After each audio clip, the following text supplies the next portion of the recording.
davano le previsioni migliori erano a 2 miliardi di euro, io ho il dovere di destinare le risorse in più e subito, ho pochi giorni per farlo,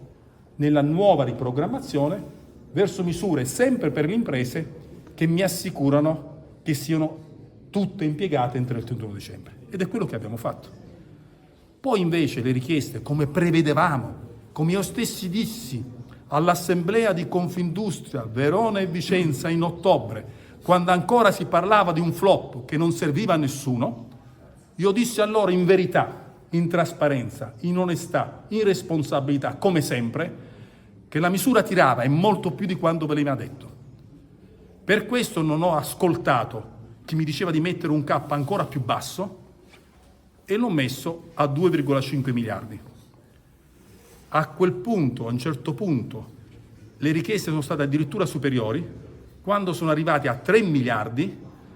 il direttore, avendo responsabilità anche nei confronti della Corte dei Conti, ha dovuto cappare la misura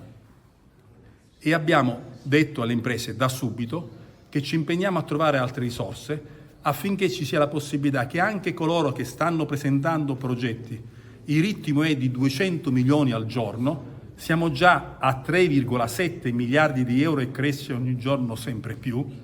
Quella che era il brutto anatroccolo è diventato un grandissimo cigno che tutti seguono, affinché anche coloro che, presentando i loro progetti, non hanno ancora copertura finanziaria, li si possano soddisfare. Martedì una riunione con tutte le associazioni imprese dove spiegheremo insieme al Ministro Foti e al Ministro Giorgetti come stiamo operando per recuperare in pochi giorni le risorse necessarie